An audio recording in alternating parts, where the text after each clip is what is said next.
Kembali lagi bersama channel kita semua. Jika Anda suka, jangan lupa komen, like dan subscribe, juga bila Anda berkenan. Nyalakan juga tombol subtitle di pojok kanan atas. Selamat membaca dan mendengarkan. Kaisar Dewa Abadi Zhang bagian 42. Perang telah terjadi. Zhang Ruoshen merasakan tekanan yang cukup besar dari Si Kongsu dan tersenyum getir. Awalnya ia berniat bermain aman dan menantang lawan yang lebih lemah. Ia tidak menyangka akan memilih petarung tingkat atas, bahkan lebih tangguh dari Zhu Hailan. Tentu saja, begitu berada di panggung tantangan, sekuat apapun lawannya, ia harus mengerahkan segenap kemampuannya. Adik junior, ambil tongkatku dulu. Raung Si Kongsu, suaranya bagai lonceng yang berdentang, memekakkan telinga, dan melesat ke arah Zhang Ruoshen bagai embusan angin. Ia mendorong tanah dengan kakinya, bergerak secepat kera raksasa, dan dalam sekejap, ia sudah berada di depan Zhang Ruoshen. Ia mengangkat tongkatnya dengan kedua tangan dan mengayunkannya ke bawah. Rasa dingin menerpanya. Zhang Ruoshen mendongak dan melihat sebuah tongkat besar menghantam ke bawah, bagaikan puncak es yang runtuh. Ingat, tongkat besi itu beratnya 1608 kg. Satu pukulan saja akan menghancurkan batu seberat 10.000 kg menjadi debu. Zhang Ruoshen tidak menghadapinya secara langsung. Ia sedikit menekuk kakinya, menurunkan tubuhnya, dan melepaskan bayangan naga terbang tunggangan angin. Seolah menunggangi angin, ia terbang di belakang Si Kongsu. Ia mengambil inisiatif, mengayunkan pedangnya. Hahaha. Tongkat Si Kongsu tidak mengenai apapun, dan ia tertawa terbahak-bahak. Ia segera memutar pinggangnya, mengayunkan tongkatnya ke belakang, dan menebas ke belakang. Tak hanya menjulang tinggi dan mengesankan, dengan kekuatan yang luar biasa, kecepatan reaksinya juga luar biasa cepat, membuat Zhang Ruoshen tak berdaya. Jika Ziqian berani menantang Si Kongsu, ia tak akan memiliki satu kesempatan pun untuk menang dan kemungkinan besar akan terluka parah oleh Si Kongsu dalam satu pukulan. Menghadapi tongkat besi dingin bintang tungsten yang menerjang ke arahnya, Zhang Ruoshen tak punya ruang untuk mundur dan hanya bisa melawan secara langsung. Ia menggenggam pedangnya dengan kedua tangan, menyalurkan seluruh kibatinnya, dan menghantamkannya dengan pedangnya. Bang! Kekuatan tongkat besi dingin bintang tungsten itu luar biasa dahsyat. Saat menghantam, Zhang Ruoshen merasakan gelombang kekuatan yang luar biasa memancar dari pedangnya, membuatnya terpental. Untungnya, ia telah menguasai teknik bayangan naga terbang pengendali angin. Tepat saat ia hendak jatuh dari panggung tantangan, ia terpental di udara, mendarat dengan mantap di tepinya. Sungguh kekuatan yang dahsyat. Zhang Ruoshen merasakan jari-jarinya sakit, lengannya terasa seperti akan patah. Ia mengalirkan ki kemurnian giok ke seluruh tubuhnya, dan rasa sakit di lengannya sedikit mereda. Melihat Zhang Ruoshen berhasil menahan serangannya, mata Si Kongsu berbinar-binar kegirangan. Ia tersenyum dan berkata, "Adik junior, kau sungguh terampil. Aku mengagumimu. Jika kau berlatih 1 atau 2 tahun lagi, aku pasti sudah kalah telak. Namun, dengan tingkat kultivasimu saat ini, kau sama sekali bukan tandinganku." Setelah menyaksikan kekuatan Si Kongsu yang luar biasa, Zhang Ruoshen berhenti melawannya secara langsung dan perlahan melepaskan domain spasialnya, menyelimuti seluruh panggung tantangan. 18 tongkat pembelah langit. Si Kongsu berharap dapat mengalahkan Zhang Ruoshen dalam satu serangan, melancarkan serangan tongkat tingkat spiritual tingkat rendah. Digenggam dengan kedua tangan, ia menebas Zhang Ruoshen dengan kekuatan pasukan yang menyapu. Penguasaan teknik tongkat Si Kongsu telah mencapai tahap ikuti hati. Ia mengangkat tongkat besi seberat 1608 jin seolah-olah tongkat kayu, menggerakkannya dengan mudah, membuka dan menutupnya dengan kekuatan tak terbatas, gerakannya mengalir bagai bintang dan air. 18 teknik tongkat, gelombang demi gelombang, semakin kuat, menyegel ruang di sekitar Zhang Ruoshen sepenuhnya. Hembusan angin yang kuat berderak dengan suara berderak. Para murid di antara penonton mengkhawatirkan Zhang Ruoshen. Jika ia terkena tongkat besi seberat 1608 jin, tulang-tulangnya kemungkinan besar akan hancur lebur. Zhang Ruoshen tidak punya jalan keluar. Ia pasti akan kalah dalam 10 jurus, cibir Yuchi Tianchong. Sekalipun kalah, ia tetap tangguh. Murid-murid 10 besar lainnya, seperti Sue Qingchuan dan Kai Chen, tidak akan mampu menahan berbagai pukulan Si Kongsu. Zhang Ruoshen berpotensi menjadi salah satu dari 10 besar di pengadilan barat. Tepat ketika semua orang mengira Zhang Ruoshen akan tamat, para murid di sekitarnya berseru kaget. Semua orang melihat ke arah panggung tantangan dan melihat Zhang Ruoshen tiba-tiba melompat setinggi 1 meter, lolos dari lingkaran Si Kongsu. Adik junior, kau tak bisa lolos. Si Kongsu tertawa terbahak-bahak, lalu tiba-tiba melompat ke atas, mencapai ketinggian 7 kaki yang mengejutkan. Ia melayang di atas kepala Zhang Ruoshen, mengangkat tongkatnya, dan menebas ke bawah. Setiap pendekar tahu bahwa saat melayang di udara, tanpa tempat untuk berpijak, sekali diserang, tak ada cara untuk menghindar. Swiss. Pada saat ini, tubuh Zhang Ruoshen berhenti sejenak di ketinggian 3 kaki di atas tanah. Ajaibnya, ia melangkah lagi dan melayang 3 kaki lagi, mencapai ketinggian 6 kaki. Namun, ia belum selesai, karena ia melompat lagi, mencapai ketinggian 9 kaki. 3 lompatan ini, yang dilakukan dalam sepersekian detik, membuat para murid di antara penonton terkesiap takjub. Seni bela diri macam apa itu? Tanpa mengandalkan kekuatan apapun, ia benar-benar bisa melompat 2 kali di udara. Seorang tetua berkata, bukannya dia tidak mengandalkan kekuatan apapun, dia mengandalkan angin. Dia mungkin belum menguasai seni bela diri ini, kalau tidak, dia pasti bisa menggunakan angin untuk melompat ke awan. Tetua itu benar. Zhang Ruoshen baru menguasai bayangan naga terbang pengendali angin pada tingkat minor, dan paling banyak hanya bisa melompat 2 kali di udara. Jika dia bisa menguasai bayangan naga terbang pengendali angin, dia akan mampu melompat 9 kali di udara, dan dia memang berpeluang mencapai awan. Saat ini, Zhang Ruoshen berdiri 9 zhang di atas tanah, 2 zhang lebih tinggi dari Si Kongsu. Ia menggenggam pedangnya dengan kedua tangan, senyum aneh tersungging di wajahnya, saudaraku, ambillah pedangku juga. Mematahkan plum hati surgawi. Suara gelombang pasang menggema di udara, dan energi pedang melesat turun bagai ombak. Zhang Ruoshen mematahkan plum hati surgawi, alih-alih teknik pedang lainnya untuk memanfaatkan momentum tersebut. Momentum apa?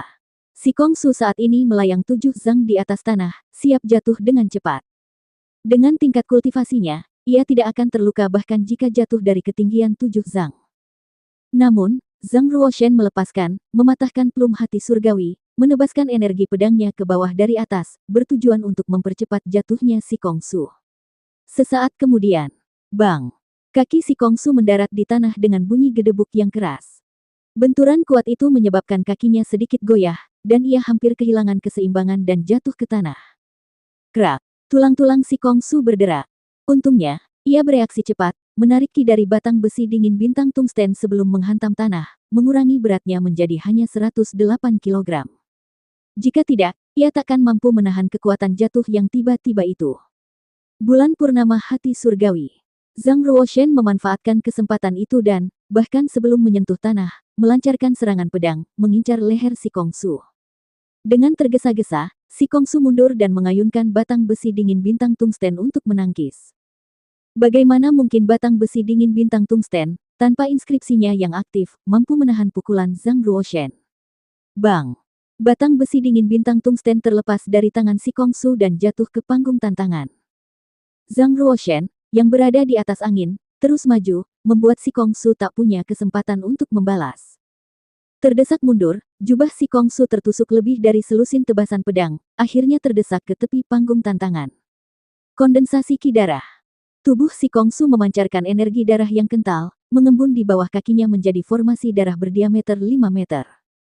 Di belakangnya muncul bayangan singa buas raksasa dan bayangan prajurit darah berbentuk tongkat. Hanya dengan mencapai kesempurnaan agung alam misterius, binatang buas darah, prajurit darah, dan formasi darah dapat bersatu membentuk sebuah visi energi darah, yang dikenal sebagai kondensasi ki darah. Melepaskan kekuatan darahnya, kekuatan tempur Si Kongsu melonjak drastis. Ia mengayunkan lengannya dan melancarkan pukulan. Setelah pukulan Si Kongsu, bayangan singa buas raksasa dan prajurit darah berbentuk tongkat itu secara bersamaan terbang menuju Zhang Ruoshen. Kondensasi ki darah. Zhang Ruoshen juga mengaktifkan kekuatan darahnya, mengembunkan bayangan naga dan gajah di belakangnya. Dengan tusukan pedangnya, bayangan naga dan gajah itu melesat maju, menghantam Si Kongsu.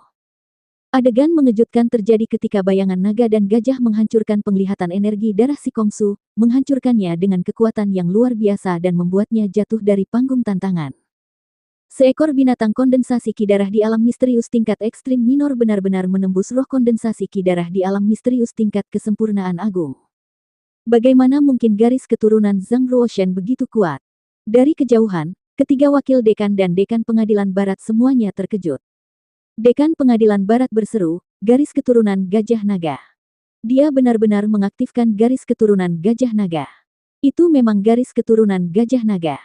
Kekalahan si Kongsu di tangannya sama sekali tidak adil, kata dekan pengadilan selatan. Wakil dekan pengadilan utara tersenyum dan berkata, selamat, dekan. Pengadilan barat memiliki master prajurit tingkat Xuanbang lainnya. Anak itu berpotensi mencapai 10 besar Xuanbang. Para siswa lainnya tidak menyadari betapa pentingnya garis keturunan Gajah Naga. Namun, mereka melihat dengan jelas bahwa Zhang Ruoshen telah memadatkan naga darah dan gajah darah. Kehadiran aura bela diri itu saja sudah cukup untuk menenggelamkan para pendekar dari alam yang sama. Tetua yang menjaga panggung tantangan sedikit terkejut, lalu dengan lantang mengumumkan, Zhang Ruoshen telah memenangkan tantangan dan berada di peringkat ke-7 di pengadilan barat. Meskipun hanya peringkat ke-7, semua orang tahu bahwa kekuatan sejati Zhang Ruoshen dapat dengan mudah menempatkannya di 5 besar. Zhang Ruoshen mendekati panggung tantangan.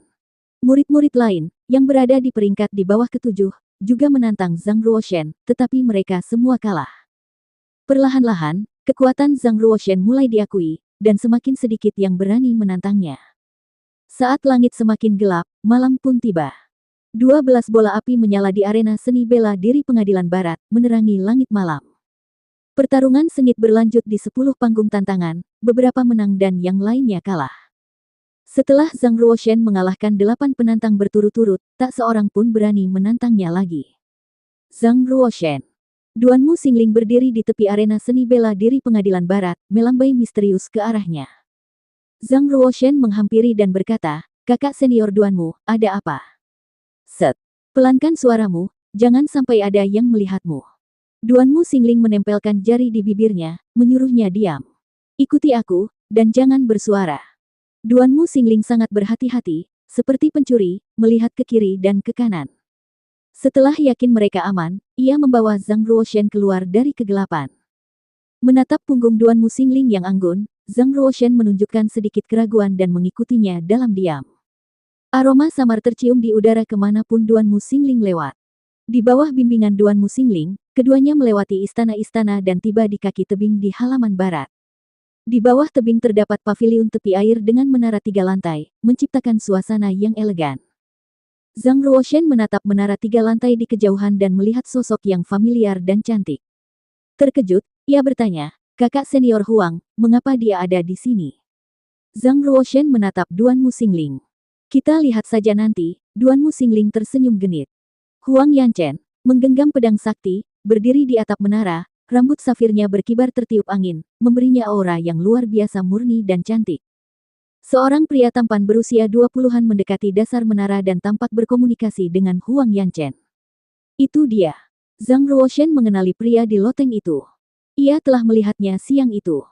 Ia adalah seorang master di antara para senior murid-murid Istana Timur, dan kultivasinya sangat kuat. Duanmu Xingling meletakkan tangan gioknya di bahu Zhang Ruoshen, mendekat, dan berbisik, dia adalah ahli terbaik Istana Timur, Sun Guihai, peringkat ke-14 di Xuanbang. Di antara 4 istana di seluruh Akademi Wuxi, hanya kakak senior Luo yang bisa melampauinya. Zhang Ruoshen menyentuh dagunya dan tersenyum, mengapa mereka mengadakan pertemuan rahasia di sini? Apakah ia dan kakak senior Huang sepasang kekasih? Bagaimana mungkin? Duanmu Xingling memutar bola matanya ke arah Zhang Ruoshen dan berkata, Sun Guihai adalah pangeran dari wilayah Daqian, wilayah yang berukuran sedang, dan wilayah Daqian selalu ingin bersekutu dengan wilayah Qiansui, berharap dapat menggunakan kekuatan wilayah Qiansui untuk menyatukan 9 wilayah di Lingdong. Wilayah Qiansui juga ingin bersekutu dengan wilayah Daqian untuk memperkuat kendalinya atas 9 wilayah di Lingdong. Zhang Ruoshen mengerti dan berkata dengan penuh pertimbangan, mungkinkah Kabupaten Daqian memilih sister senior Huang? Kabupaten Qiansui juga mengincar Sun Guihai. Kurasa begitu. Duanmu Xingling menjilat bibirnya, menatap pria dan wanita di kejauhan, ekspresinya siap menyaksikan pertunjukan. Zhang Ruoshen berkata, tapi hari ini di arena bela diri, mereka berdua tampak tegang, bukan seperti sedang merencanakan pernikahan. Duanmu Xingling tersenyum dan berkata, itu karena Sun Guihai baru tahu malam ini bahwa Sister Chen adalah putri Kabupaten Qiansui. Bagaimana dia tahu? Tanya Zhang Ruoshen. Duanmu Xingling berkata, aku yang memberitahunya. Kenapa kau melakukan itu? Duanmu Xingling berkata, kalau aku tidak memberitahunya, apa kita bisa menonton pertunjukan seperti ini sekarang? Lagi pula, jika Sun Guihai benar-benar menikah dengan Sister Huang, bukankah kau akan menghindari masalah? Zhang Ruoshen semakin bingung dan berkata, masalah apa yang harus kuhindari? Kau yang paling tahu. Duanmu Xingling memelototi Zhang Ruoshen, lalu tiba-tiba memberi isyarat untuk diam lagi, berkata, jangan bicara, mari kita dengarkan apa yang mereka bicarakan. Di kejauhan, Sun Guihai berdiri di dasar menara. Ia berpakaian putih, tampak tampan dan anggun, dengan sebuah kotak emas di tangannya. Ia berkata, Putri Yanchen, maafkan aku karena telah menyinggungmu tadi siang. Tolong jangan dimasukkan ke hati. Aku datang ke sini khusus untuk meminta maaf kepadamu, dan aku harap engkau dapat memaafkan kecerobohanku. Ini adalah mutiara Danchen, yang tak ternilai harganya. Ini bisa dianggap sebagai hadiah permintaan maafku. Huang Yanchen berdiri di atas menara, melangkah di atap, melirik ke bawah, dan berkata dengan dingin, kau dan aku tidak terlalu akrab. Mengapa kau meminta maaf padaku? Jika kau benar-benar ingin meminta maaf, lawanlah aku. Sun Guihai tersenyum dan berkata, tidak perlu bertarung. Aku akan mengumumkan kepada semua orang besok bahwa aku telah dikalahkan olehmu. Mulai sekarang, kau akan menduduki peringkat ke-14 di Xuanbang. Kau berani menghinaku. Huang Yanchen tidak senang, dan wajahnya semakin dingin. Aku sama sekali tidak berniat seperti itu. Di hadapan Putri Yanchen, aku rela dikalahkan, kata Sun Guihai sopan. Huang Yanchen berkata dengan bangga, Sun Guihai, aku mengerti niatmu, tetapi aku tidak akan menyetujui aliansi pernikahan denganmu. Jika komando dakianmu benar-benar menginginkan aliansi pernikahan dengan komando Qian Sui, maka kau harus menikahi adik perempuan atau kakak perempuanku. Aku punya 36 saudara perempuan, jadi kau boleh memilih salah satu. Wosh! Setelah mengucapkan kata-kata ini, Huang Yanchen merentangkan tangannya, memanfaatkan angin, membentuk bayangan indah saat ia terbang ke atap sebuah istana merah tua yang jauh. Sosok itu berkelebat sekali lagi, menghilang di kegelapan malam. Sun Guihai berdiri di bawah loteng, senyum mengembang di bibirnya. Ia bergumam pada dirinya sendiri, Huang Yanchen, karena kau adalah putri dari komando Qian Sui, aku harus menikahimu. Siapa di antara putri-putri itu yang bahkan 1/10 dari bakatmu? Sambil memegang kotak emas, Sun Guihai mengikutinya. Oh, kupikir kita akan bersenang-senang, tapi ternyata mengecewakan. Duanmu Xingling mendesah, sedikit menyesal. Zhang Ruoshen berkata, ayo pergi. Tidak ada yang bisa mengendalikan wanita seperti kakak senior Huang. Jika Sun Guihai benar-benar menikahinya, dia akan menyesalinya. Siapapun yang menikahinya akan mendapat masalah. Duanmu Xingling berkata, kau salah. Sun Guihai pasti akan melamar Pangeran Qian Sui dengan cara apapun, dan ada kemungkinan 8 atau 9 kali lipat dia akan berhasil. Kenapa? Tanya Zhang Ruoshen. Duanmu Xingling berkata, pertama, Sun Guihai memang jenius papan atas. Dia berada di peringkat ke-14 Xuanbang, jauh melampaui jangkauan para jenius yang tak terhitung jumlahnya. Kedua, meskipun komando dakian adalah komando berukuran sedang, mereka memiliki seorang patriark yang merupakan semi-suci. Demi semi-suci itu, Pangeran Komando Qian Sui kemungkinan besar akan menyetujui pernikahan Sun Guihai dan saudari Chen. Ada semi-suci di komando dakian. Zhang Ruoshen sedikit terkejut. Duanmu Xingling berkata, memang ada semi-suci, leluhur Sun Guihai.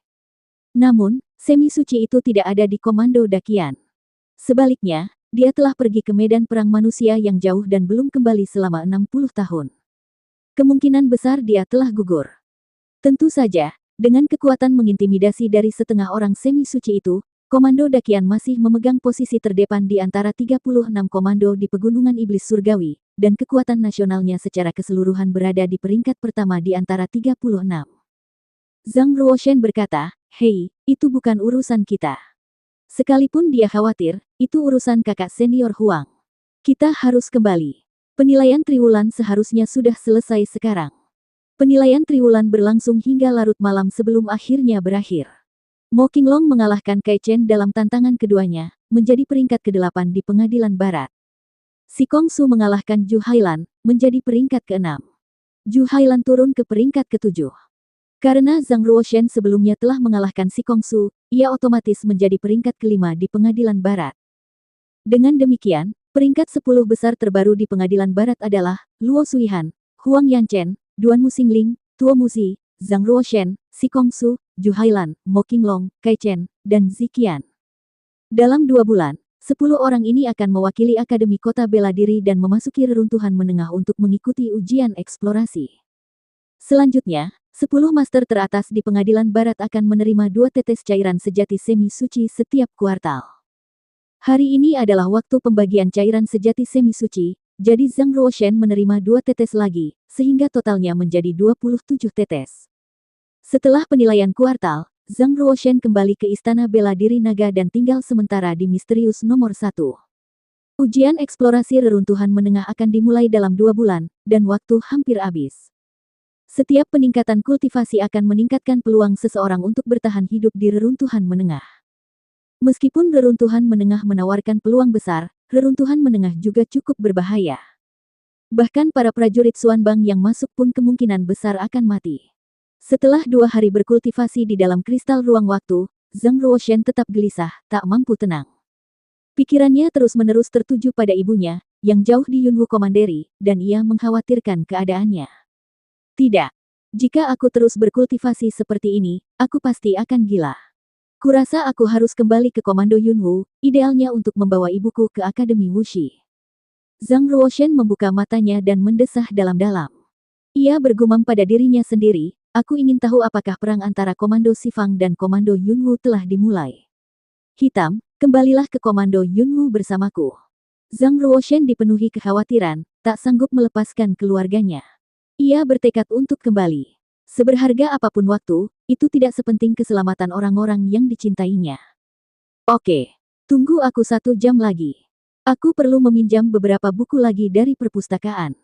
Si hitam berubah menjadi bayangan hitam dan terbang menjauh. Aku harus bertemu kakak keempat dulu. Temui aku di tempatnya. Zhang Ruoshen meninggalkan Istana Bela Diri Naga, berpamitan dengan Duan Muxingling, dan langsung menuju asrama Zhang Shaochu. Setelah mengetahui bahwa Zhang Ruoshen akan kembali ke Komando Yunwu, mata indah Duan Muxingling berbinar terkejut, tetapi ia tidak banyak bicara. Ia hanya mengangguk pelan dan menyuruh Zhang Ruoshen bergegas kembali agar tidak ketinggalan ujian eksplorasi reruntuhan menengah 2 bulan lagi. Melihat Zhang Ruoshen datang, Zhang Shaochu segera menutup pintu, raut wajahnya tampak khawatir. Ia bertanya, "Saudara ke-9, apakah kau membunuh Pangeran Huoxing?" Zhang Ruoshen tampak tenang. Ia duduk di kursi, mengisi cangkir tehnya dengan air, dan menyesapnya. Ia bertanya, apa yang terjadi? Zhang Shaochu, bagaikan segunung daging, duduk di hadapan Zhang Ruoshen dan berkata dengan tegas, tentu saja sesuatu yang mengerikan telah terjadi. Komando Sifang telah menyatakan perang terhadap Komando Yunwu. Saya telah menerima kabar terbaru. Hanya dalam 10 hari, Komando Sifang merebut 12 kota di perbatasan Yunwu, membantai 100.000 tentara Yunwu, dan menawan lebih dari 3 juta warga sipil. Para prajurit dan warga sipil yang ditawan itu semuanya telah menjadi budak musuh. Oh, memikirkannya saja membuatku sangat marah. Aku berharap bisa berada di medan perang untuk melawan mereka sampai mati. Mata Zhang Ruoshen menjadi gelap. Bukankah mereka bilang perang akan dimulai awal tahun depan? Zhang Shaochu berkata, itu tipuan Komando Sifang untuk membingungkan para komandan Yunwu. Sebenarnya, mereka melancarkan serangan ke Komando Yunwu 10 malam yang lalu. Di bawah serangan mendadak pasukan Komando Sifang, ketiga kota di perbatasan Komando Yunwu jatuh dalam semalam. Ketika berita itu sampai ke kota kerajaan, pemerintah dan rakyat terkejut dan panik. Zhang Shaochu melanjutkan, situasi internal Komando Yunwu juga sedang kacau. Ratu dan guru kekaisaran menganjurkan penyerahanmu untuk meredakan amarah Komando Sifang. Namun, para komandan dan jenderal di pasukan menganjurkan pertempuran yang menentukan dengan Komando Sifang dan tanpa kompromi. Keluarga dan sekte besar di Komando Yunwu juga mengkhawatirkan keselamatan mereka sendiri. Semua orang berpikir bahwa kau telah menyebabkan bencana yang membawa malapetaka bagi Komando Yunwu. Mereka terlalu bodoh. Komando Sifang telah lama ingin mencaplok Komando Yunwu. Kematian Pangeran Huoxing hanyalah alasan. Aduh, saudara ke-9, situasinya sangat tidak menguntungkan bagimu sekarang. Sebaiknya kau tetap di halaman barat dan jangan kembali. Zhang Ruoshen tersenyum dan berkata, itu tidak akan berhasil. Aku sedang bersiap untuk kembali ke kota kerajaan. Tidak, kau sama sekali tidak boleh kembali, kata Zhang Shaochu. Jika kau kembali ke kota kerajaan sekarang, kau akan menjadi sasaran kritik publik. Semua orang akan menudingmu. Mereka bahkan mungkin memenggal kepalamu dan mengirimkannya ke komando Sifang untuk meredakan perang. Zhang Ruoshen berdiri, matanya dipenuhi tekad. Aku benar-benar harus kembali. Kalau tidak, berapa banyak tekanan yang akan ibu tanggung sendirian di istana? Zhang Shaochu terdiam, mengepalkan tinjunya seolah membuat keputusan yang menentukan. Saudara ke-9, kakak keempat akan kembali bersamamu. Sekalipun kita harus melawan pasukan komando Sifang di medan perang, kita bersaudara, harus berjuang berdampingan. Oke. Ayo kita kembali bersama, kata Zhang Ruoshen. Ketika Zhang Ruoshen dan Zhang Shaochu meninggalkan asrama, si hitam sudah menunggu di luar. Si hitam, yang bertengger di punggung singa darah berkepala dua, memelototi Zhang Shaochu dan berkata, "Gendut, kau juga akan kembali." Zhang Shaochu tentu saja sedikit kesal melihat seekor kucing, yang bahkan lebih gemuk darinya, memanggilnya gendut. Ia mencoba melebarkan matanya dan berkata, "Siapa yang kau panggil gendut? Aku bicara denganmu, apa yang berani kau lakukan?"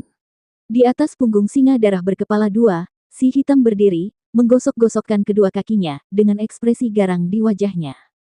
Saudara ke-9, bagaimana kucingmu bisa begitu kasar? Zhang Shaochu, tak mau kalah, juga menunjukkan ekspresi garang, mengeluarkan sabit maut, menggenggamnya, dan hendak melawan si hitam.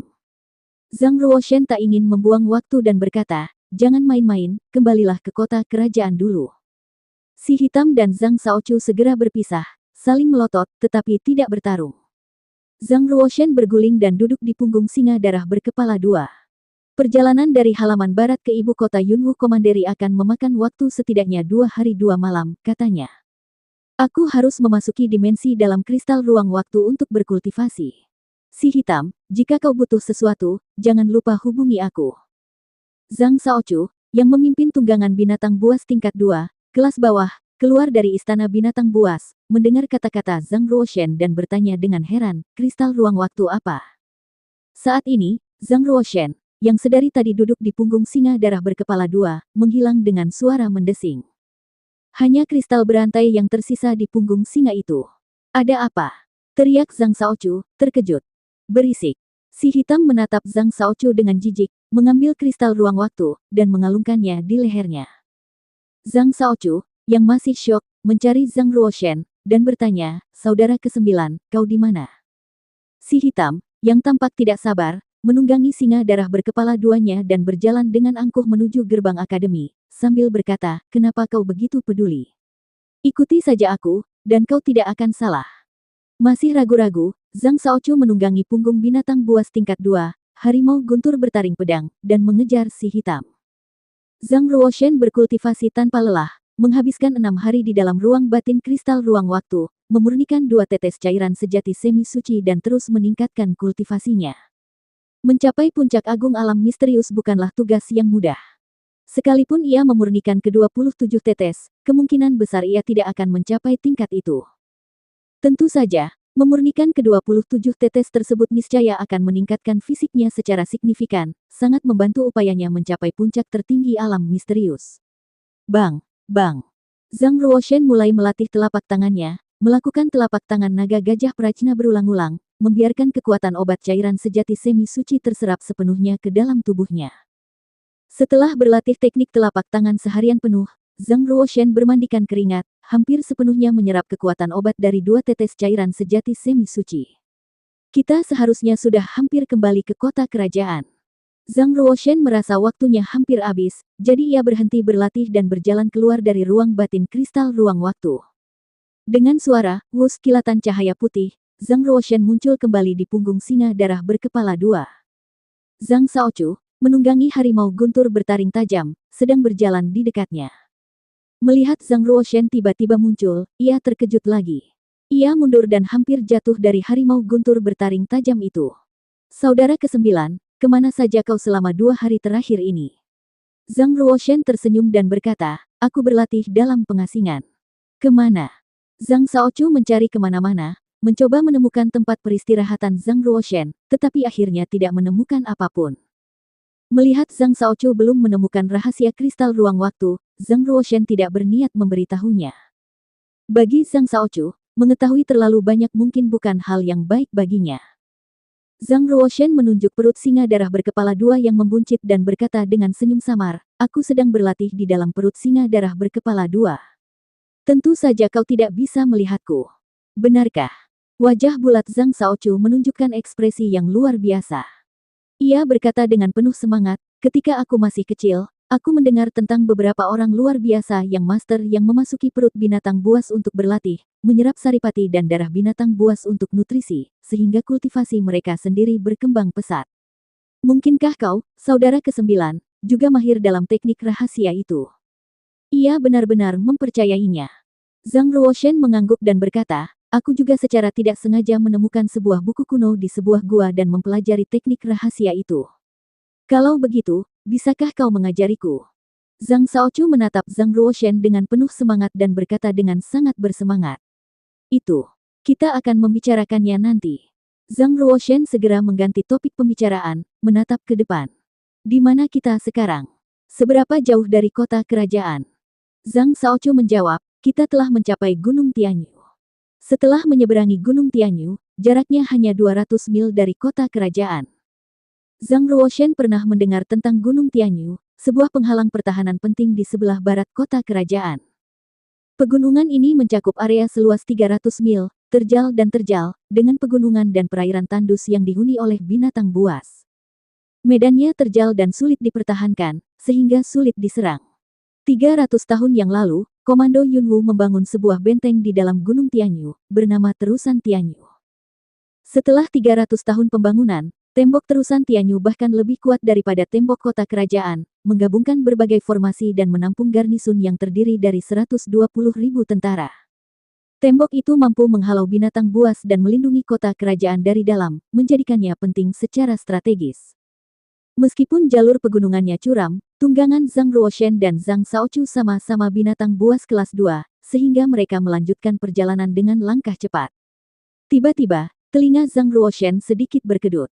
Ia mengintip ke semak-semak di dekatnya dan berkata dengan muram, siapa itu? Swiss. Zhang Ruoshen menghunus pedang jiwa berkilau dan mengambil posisi bertahan. Sesosok tubuh berlumuran darah muncul dari semak-semak, terhuyung-huyung di depan singa darah berkepala dua dan berkata, tolong. Tolong aku. Dengan dua kata itu, sosok itu pingsan. Zhang Shaochu, yang waspada terhadap sosok berlumuran darah itu, berkata dengan hati-hati, saudara ke-9, hati-hati. Ini jebakan. Zhang Ruoshen melompat dari singa darah berkepala dua dan mendekati sosok yang berlumuran darah itu. Melihat luka-luka di tubuhnya, ia merasa merinding. Sosok itu memiliki setidaknya 30 luka, termasuk lengan yang putus. Luka paling serius ada di kepalanya, di mana bilah pedang telah menghancurkan tengkoraknya. Tulang-tulang yang hancur terlihat jelas, dan seluruh kepalanya hampir terbelah dua. Untungnya, kultivasinya sangat kuat, dan seni bela dirinya melampaui manusia biasa, itulah sebabnya ia selamat. Jika itu prajurit lain, mereka pasti sudah lama mati setelah menderita luka parah seperti itu. Zhang Ruoshen menyingkirkan rambut berantakan dari wajahnya, memperlihatkan wajah yang familiar. Melihat wajah ini, ekspresi Zhang Ruoshen berubah drastis. Ia berkata, bagaimana mungkin itu dia? Zhang Shaochu juga mencondongkan tubuh dan menatap pria paruh baya yang terbaring di tanah. Mengapa aku merasa dia agak mirip Liu Chengfeng? Karena dia adalah ayah Liu Chengfeng, Liu Chuanshen, pemilik bank kota Wuxi di Yunwu Commandery, kata Zhang Ruoshen dengan sungguh-sungguh. Apa? Zhang Shaochu begitu ketakutan hingga ia jatuh ke tanah. Ia berseru kaget, konon, Liu Chuanshen adalah legenda seni bela diri dari alam surgawi, makhluk setingkat Grandmaster. Ia memiliki kekuatan untuk membelah gunung dan membelah sungai, dan dianggap sebagai seniman bela diri terkuat di Yunwu Commandery. Siapa yang tega melukainya separah itu? Zhang Ruoshen juga menunjukkan ekspresi serius, menyadari bahwa masalah ini sangat penting. Ia mengamati luka-luka Liu Chuanshen dengan saksama dan menganalisis, jika tebakanku benar, Liu Chuanshen pasti telah dikepung oleh sekelompok pendekar alam bumi. Terlebih lagi, di antara kelompok musuh itu, pasti ada legenda bela diri alam surgawi yang kuat. Lengannya diputus oleh legenda bela diri alam surgawi itu. Zhang Ruoshen segera mengeluarkan sebotol pil penyembuh, menuangkannya segenggam, dan memberikan 10 pil berturut-turut kepada Liu Chuanshen. Namun, pil penyembuh itu tampaknya tidak banyak berpengaruh. Pil penyembuh Zhang Ruoshen semuanya adalah ramuan kelas 2. Pil-pil itu efektif untuk pendekar alam misterius, tetapi efeknya pada seorang legenda bela diri alam surgawi sangat kecil. Seorang pendekar di alam surgawi memiliki konstitusi yang luar biasa kuat. Luka biasa dapat disembuhkan hanya dengan darah dan zenki. Namun, begitu seorang pendekar di alam surgawi menderita luka serius, ramuan biasa tidak berguna baginya. Zhang Shaochu bertanya, Liu Chuanshen adalah pemilik Bang Wuxi. Siapa yang berani menyerangnya? Apa mereka tidak takut menyinggung Bang Wuxi? Aku khawatir sesuatu telah terjadi pada kota kerajaan. Zhang Ruoshen mendapat firasat buruk. Boom! Saat ini, derap kaki besi bergema dari jalan setapak di depan. Dari kejauhan, aura pembunuh yang kuat terasa. Kawanan burung di hutan terbang ke kejauhan, menghilang di lembah. Zhang Ruoshen segera memindahkan Liu Chuanshen ke dimensi dalam kristal ruang waktu. Kemudian, ia melompat kembali ke punggung singa darah berkepala dua dan menatap Zhang Shaochu, mendesaknya untuk tetap tenang. Siapa gerangan yang berani membunuh bahkan pemilik Bang Wuxi? Zhang Shaochu sangat terkejut. Ia mencari Liu Chuanshen kemana-mana, tetapi tak menemukan sehelai rambut pun. Mungkinkah saudara kesembilannya telah menempatkan Liu Chuanshen di perut singa darah berkepala dua? Zhang Shaochu menatap perut singa itu, lalu menatap Zhang Ruoshen yang tenang. Ia membuat keputusan rahasia, sekembalinya ke kota kerajaan, ia akan meminta saudara kesembilannya mengajarinya teknik rahasia. Tada! Suara derap kaki besi mendekat. Tak lama kemudian, sekelompok pria berpakaian hitam bertopeng emas, menunggang kuda antelop tinggi, menyerbu ke arah Zhang Ruoshen dan Zhang Shaochu dengan niat membunuh. Total ada 21 pria, semuanya ahli bela diri, membawa busur, busur silang, dan pedang. Setiap pria berpakaian hitam berlumuran darah, dan topeng emas di wajah mereka memancarkan aura ganas. Mata semua orang tertuju pada Zhang Ruoshen dan Zhang Shaochu. Dalam sekejap, suasana di jalan setapak pegunungan menjadi sangat tegang dan penuh pembunuhan. Salah satu pria jangkung berbaju hitam memelototi Zhang Ruoshen dan Zhang Shaochu, lalu berkata dengan suara berat, siapa kalian berdua, dan mengapa kalian di sini? Zhang Shaochu tampak tak kenal takut. Ia membusungkan dada, memelototi pria berbaju hitam itu, dan berkata dengan angkuh, keluargaku yang membangun jalan ini, mengapa aku tak boleh ada di sini? Pria di depan berkata dengan suara dingin, apakah kalian melihat pria paruhbaya yang terluka parah itu? Tidak, jawab Zhang Ruoshen tenang. Zhang Ruoshen dapat merasakan aura yang kuat dari pria berbaju hitam itu, aura yang sangat mirip dengan Jenderal Hong Ye. Itu berarti pria berbaju hitam itu kemungkinan telah mencapai alam ekstrim bumi. Jika mereka benar-benar mengincar Liu Chuanshen, maka sebaiknya jangan memprovokasi mereka.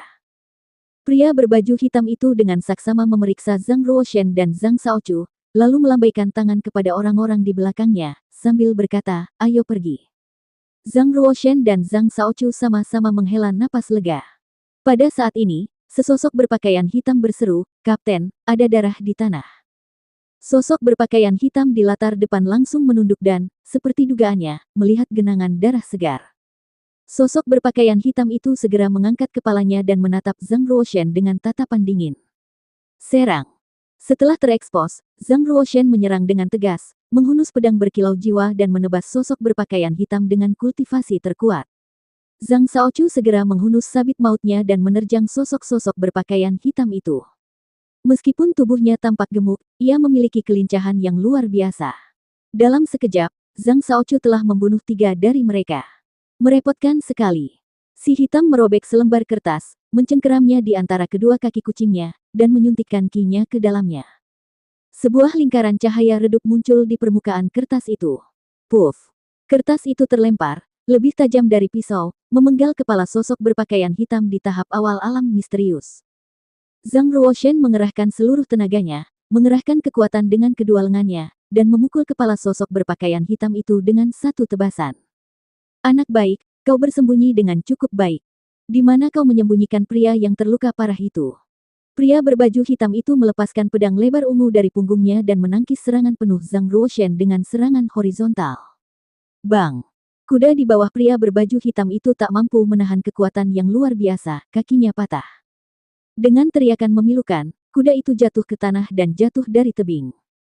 Zhang Ruoshen melihat pria berbaju hitam itu menangkis serangan pedang penuhnya. Matanya menyipit, dan ia berkata, kau memang master alam bumi. Master sepertimu terkenal di Komando Yunwu. Siapa kau? Bang! Zhang Ruoshen menebas lagi dengan pedangnya. Di bawah kekuatan prasasti es, energi pedang dipenuhi dengan kekuatan yang dingin, dan lapisan es terbentuk di tubuh pria berbaju hitam itu. Pria berbaju hitam itu mundur 3 langkah dan menatap Zhang Ruoshen lagi, terkejut. Ia tak pernah menyangka seorang remaja seusianya bisa mengeluarkan kekuatan bertarung yang tak jauh lebih lemah darinya.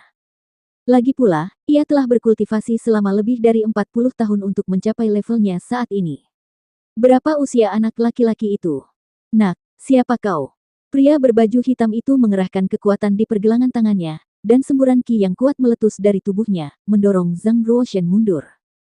Zhang Ruoshen diam-diam melepaskan domain spasialnya, menyelimuti pria berbaju hitam itu. Ia bertanya, mengapa kau membunuh Liu Chuanshen? Liu Chuanshen memang diselamatkan olehmu. Hehe, nak, kau mendapat masalah besar. Serahkan Liu Chuanshen dengan patuh, dan aku akan mengampunimu. Pria berbaju hitam itu berdiri di tepi tebing, pedang terhunus. Kalau tidak salah, tingkat kultivasimu berada di tahap awal alam ekstrim bumi, kata Zhang Ruoshen. Seorang kultivator di alam bumi awal, di Komando Yunwu, niscaya akan dianggap sebagai seniman bela diri yang tangguh, yang mampu membangun klan atau bahkan sekte. Bahkan jika ia memasuki kamp militer, ia akan dianggap sebagai jenderal. Pria berbaju hitam itu tertawa dan berkata, kau takut? Zhang Ruoshen menggelengkan kepala dan berkata, aku hanya bilang, dengan tingkat kultivasimu, kau takkan bisa membunuhku. Sombong sekali. Bahkan prajurit terkuat di alam bumi pun tak bisa membunuhmu.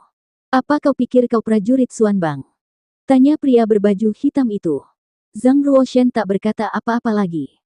Ia mengaktifkan ke-14 pola prasasti pada pedang jiwa berkilau, melangkah maju, dan menyerang pria berbaju hitam itu.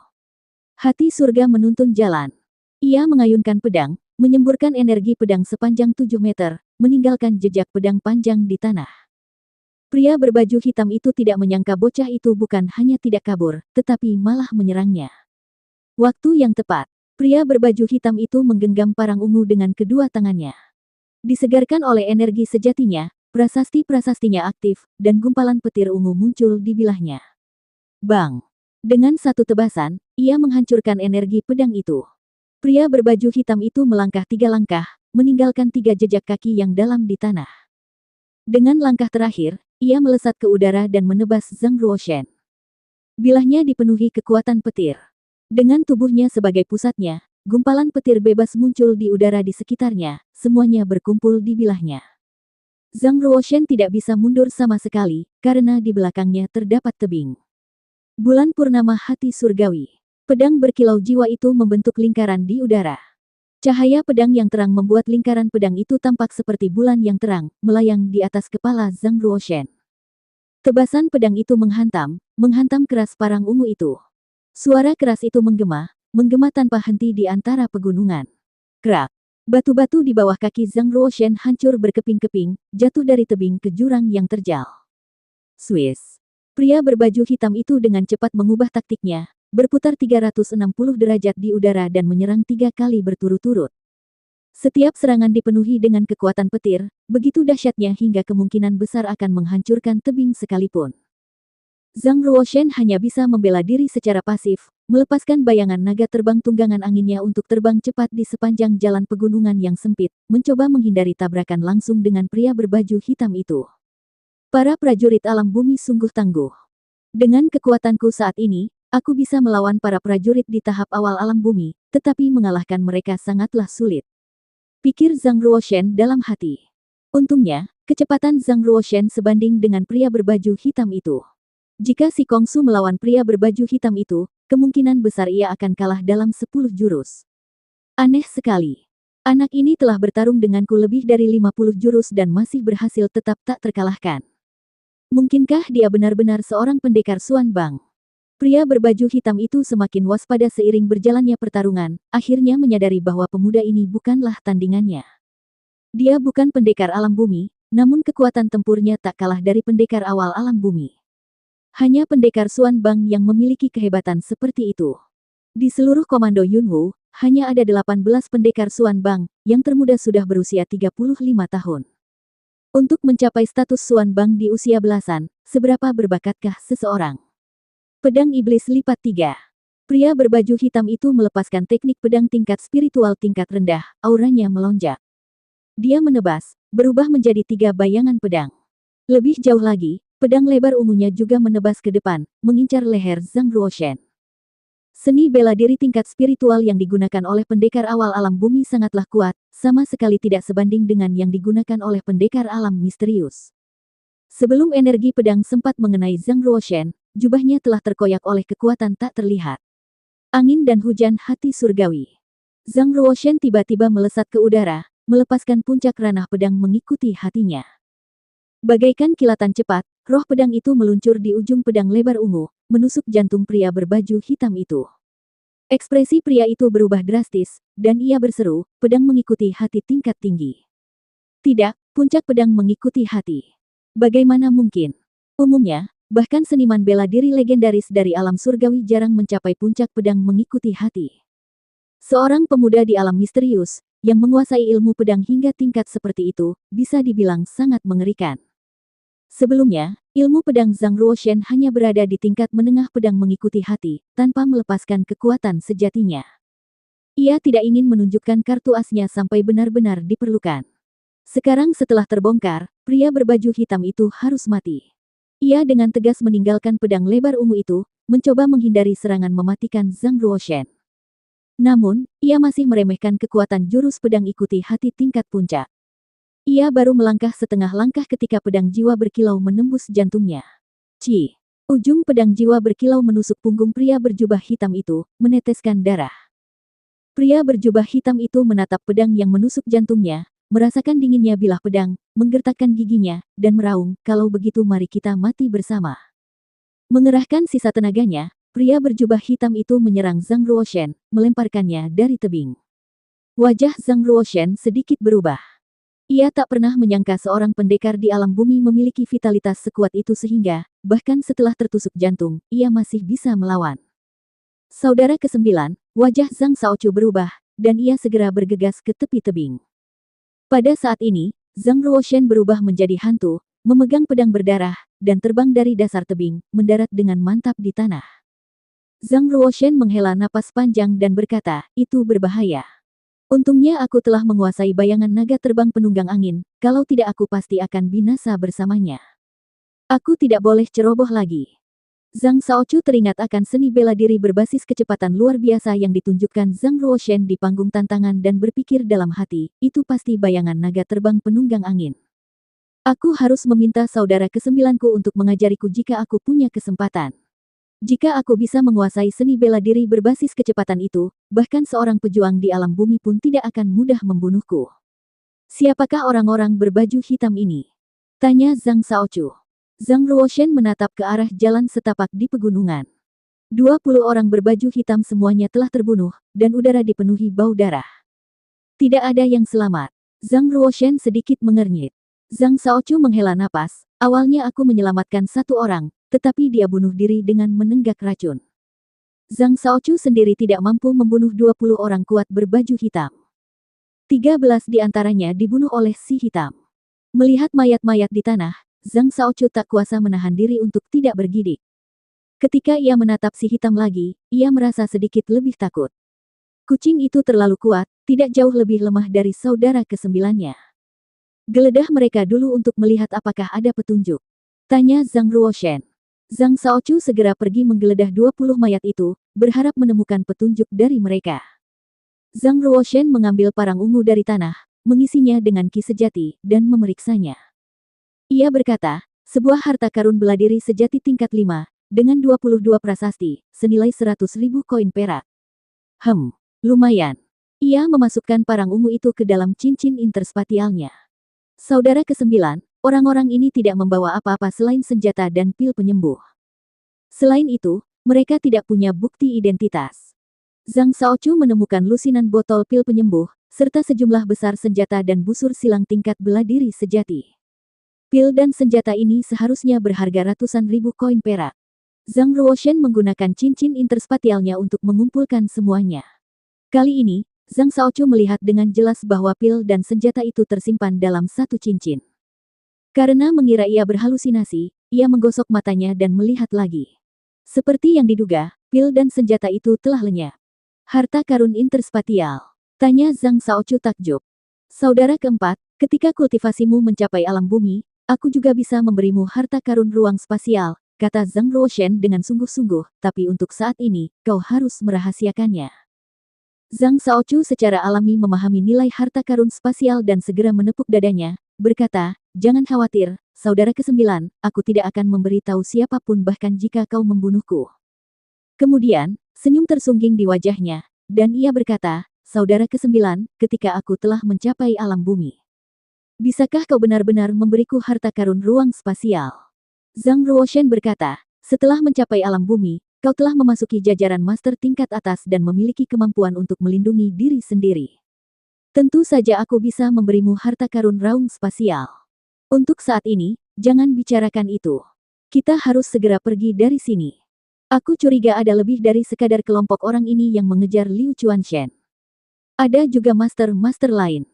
Mereka berdua menunggangi kuda perang mereka dan bergegas menuju terusan Tianyu dengan kecepatan tinggi. Kita harus mencapai terusan Tianyu sebelum gelap.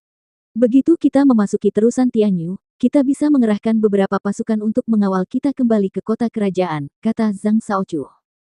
Tak lama setelah Zhang Ruoshen dan Zhang Shaochu pergi, dua kelompok pria berbaju hitam lainnya tiba di jalur pegunungan yang baru saja mereka lewati. Setengah jam yang lalu, pertempuran sengit terjadi di sini. Pemimpin King Feng dan 20 pengikutnya musnah total. Ini harus segera dilaporkan kepada pemimpin tertinggi. Salah satu pria kurus berbaju hitam berdiri di tepi tebing, suaranya serak karena usia. Mungkinkah para master dari Bang Wuxi bergegas ke Komando Yunwu untuk menyelamatkan Liu Chuanshen? Tanya seorang pria muda berbaju hitam. Kecil kemungkinan mereka dari Bang Wuxi. Mereka tidak akan tiba secepat itu. Pria tua itu dengan saksama memeriksa jejak di tanah dan berkata, sepertinya dua orang menyelamatkan Liu Chuanshen. Mereka menunggangi binatang buas tingkat 2. Lihat jejak kaki di tanah, mereka menuju ke jalur Tianyu. Apakah mereka pergi ke jalur Tianyu? Benar, kata pria tua itu. Ikuti mereka segera. Mungkin kita bisa mencegat mereka di sepanjang jalan. Jika mereka pergi ke jalur Tianyu, mereka akan masuk perangkap. Kedua regu berbaju hitam itu secara bersamaan berangkat menuju jalur Tianyu. Zhang Ruoshen dan Zhang Shaochu, keduanya pangeran, segera menuju ke istana penguasa kota setelah memasuki jalur Tianyu. Setelah itu, Zhang Shaochu segera menuju ke kamp militer dan mengerahkan 5.000 pasukan elit untuk melindungi seluruh kediaman tuan kota. Semua ini adalah rencana Zhang Ruoshen. Bahkan seorang legenda seni bela diri di alam surgawi pun terluka parah, menunjukkan betapa dahsyatnya kekuatan musuh. Mereka tak bisa diremehkan. Jenderal yang menjaga terusan Tianyu bernama Chen Yuchan. Ia adalah salah satu dari 3 pendekar teratas di Komando Yunwu dan sangat setia kepada Pangeran Yunwu. Meskipun kultivasi Chen Yuchan tidak setingkat alam surgawi, ia memiliki artefak bela diri sejati tingkat 8, yang memungkinkannya menyaingi bahkan seorang master alam surgawi. Yang terpenting, terusan Tianyu dilindungi oleh formasi pertahanan yang sangat besar. Setelah diaktifkan, bahkan seorang master alam surgawi pun akan musnah. Zhang Ruoshen tidak menjelaskan alasan Chen Yuchan bersembunyi di kediaman tuan kota, hanya mendesaknya untuk memperkuat pertahanan. Pertempuran berdarah akan segera terjadi di terusan Tianyu malam ini. Chen Yuchan adalah orang yang sangat berhati-hati. Dia telah mendengar tentang perbuatan Pangeran ke-9 sejak lama, jadi dia sangat prihatin dengan masalah ini dan mengira bahwa para penguasa komando Sifang lah yang memburu Pangeran ke-9. Ia segera mengirim kabar kembali ke kota kerajaan, berharap Pangeran Yunwu akan mengirimkan para ahli untuk mengawal Pangeran ke-9 dan ke-4. Sementara itu, cahaya terang bersinar di sebuah kediaman di terusan Tianyu. Seorang pria berpakaian hitam, bertopeng emas, memasuki kediaman dan, dipimpin oleh seorang dayang, tiba di luar sebuah paviliun. Pria itu melepas topengnya, memperlihatkan wajah yang menua. Seandainya Zhang Ruoshen ada di sana, ia pasti akan mengenalinya sebagai Mo Hanlin, pemilik paviliun King Xuan. Qinya duduk di tengah paviliun, sebuah guzeng diletakkan di hadapannya. Jari-jari gioknya memetik senar, menghasilkan melodi yang lembut dan merdu. Mo Hanlin menunggu dengan tenang di luar paviliun, tanpa mengganggunya. Lagu itu berakhir, suaranya masih terngiang. Qinya dengan lembut menyeka jari-jarinya yang halus dengan kain sutra putih dan dengan santai bertanya, apakah Liu Chuanshen sudah mati? Suaranya begitu lembut dan menawan hingga membuat telinga mati rasa. Mo Hanlin berkata, lapor kepada pemimpin utama, Liu Chuanshen. Sepertinya diselamatkan oleh seseorang. Qin Ya tersenyum dan berkata, oh, siapa yang begitu berani menyelamatkan orang yang ingin dibunuh oleh Sekte Pemuja Bulan? Mo Hanlin berkata, jika informasi itu benar, Liu Chuanshen seharusnya telah diselamatkan oleh Pangeran ke-9 dan Pangeran ke-4, dan sekarang berada di istana penguasa kota di jalur Tianyu. Pangeran ke-9 yang mana? Qin Ya mengangkat alisnya sedikit, menunjukkan sedikit ketertarikan. Mo Hanlin tahu bahwa pemimpinnya cukup tertarik pada Zhang Ruoshen, jadi dia melaporkan situasi tersebut dengan jujur, mengatakan, Zhang Ruoshen. Pemimpin Qing Feng dan 20 pengikutnya bertemu Zhang Ruoshen dan Zhang Shaochu di Gunung Tianyu dan dibantai habis-habisan. Qin Ya, yang tidak terpengaruh oleh berita tentang pemusnahan total para master pemimpin cabang, tersenyum dan berkata, hahaha. Aku benar tentang Zhang Ruoshen. Dalam waktu kurang dari setahun, dia sudah mampu membunuh seorang prajurit di alam bumi. Menurut berita dari Akademi Wuxi, Zhang Ruoshen tidak hanya menduduki peringkat pertama di antara 4 perguruan tinggi, tetapi juga merupakan jenius spiritual terhebat dalam sejarah akademi. Konon, bahkan Luosu, yang berada di level yang sama, bukanlah tandingannya. Mo Hanlin sangat terkejut, pertama oleh bakat Zhang Ruoshen, dan kedua oleh perhatian pemimpin yang tampak jelas terhadap situasi Zhang Ruoshen. Haruskah kita menyingkirkan anak itu terlebih dahulu, atau mencoba merekrutnya ke dalam sekte kita? Tanya Mo Hanlin. Qin Ya berdiri di tepi paviliun, menatap langit, lalu berkata, gadis suci kecil itu sangat tertarik padanya, dan telah mengirim pesan kepadaku, memintaku untuk menyelamatkan hidupnya. Karena itu memang niat gadis suci kecil itu, maka kita tidak boleh menyinggung perasaannya. Lagi pula, bahkan jika dia kembali ke Kabupaten Yunwu, itu tidak akan mengubah situasi secara keseluruhan. Mo Hanlin merenung sejenak, lalu berkata, kalau begitu, haruskah kita membunuh Liu Chuanshen? Liu Chuanshen adalah orang kuat di alam surgawi. Jika dia dibiarkan hidup, akan ada masalah yang tak ada habisnya. Qin Ya berkata, lagi pula, kita diam-diam telah mengambil alih lebih dari separuh industri Miki Wuxi, dan urat nadi perekonomian seluruh Kabupaten Yunwu telah dikuasai oleh separuhnya. Biarkan orang-orang di pasar gelap membereskan sisa kekacauan ini. Lagi pula, Chen Yuchan memiliki mutiara pemanggil angin, yang tidak mudah ditangani. Kita tidak perlu mengambil risiko. Mo Hanlin mengangguk dan berkata, kalau begitu kita akan duduk di gunung dan menyaksikan pertempuran. Akan lebih baik jika pasar gelap dan para pembela terusan Tianyu dikalahkan. Terusan Tianyu, rumah tuan kota. Untuk membantu Liu Chuanshen sembuh, Zhang Ruoshen secara khusus mengirimkan ramuan penyembuh tingkat 4, pil Xuanji, dengan harga 600.000 koin perak. Setelah meminum pil itu, luka-luka Liu Chuanshen sembuh dengan cepat, meninggalkan bekas luka. Bahkan lengannya yang terputus dengan cepat menumbuhkan kembali selaputnya. Tak lama kemudian, Liu Chuanshen terbangun, masih sangat lemah. Luka luar mudah disembuhkan, tetapi luka dalam sulit diobati. Melihat pemuda itu berdiri di ruangan itu, Liu Chuanshen merasakan sedikit keakraban. Ia bertanya dengan lemah, maaf, anak muda, bagaimana saya bisa sampai di sini? Zhang Ruoshen segera mendekat dan bertanya, Tuan Liu, Anda akhirnya bangun. Siapa yang mengejar Anda? Melihat Zhang Ruoshen yang telah menyelamatkannya, mata Liu Chuanshen menunjukkan ekspresi bingung. Ia mendesah, Pangeran ke-9. Aku tak pernah menyangka baru beberapa bulan berlalu, dan aku sudah berutang nyawa padamu. Liu Chuanshen tampak kelelahan, tetapi bagaimanapun juga, ia adalah seorang legenda seni bela diri dari alam surgawi, dengan fondasi yang kuat. Meskipun terluka parah, ia masih berhasil bangun dari tempat tidur. Setelah satu siklus penuh ki bersirkulasi dalam dirinya, semangat Liu Chuanshen meningkat pesat. Aura mengintimidasi terpancar darinya, seolah membekukan udara di ruangan itu. Liu Chuanshen menghela napas dan berkata, aset Bang Wuxi di Komando Yunwu hampir hancur total. Puluhan ribu anggota kunci Bang Wuxi telah terbunuh, lebih dari 3.800 toko telah diakuisisi, dan tambang, peternakan, serta bank semuanya telah disita. Kerugiannya sangat besar. Bang Wuxi telah sepenuhnya kehilangan kendali atas perekonomian Komando Yunwu. Fondasi yang dibangun selama ratusan tahun telah lenyap dalam semalam. Aku bersalah. Bersambung.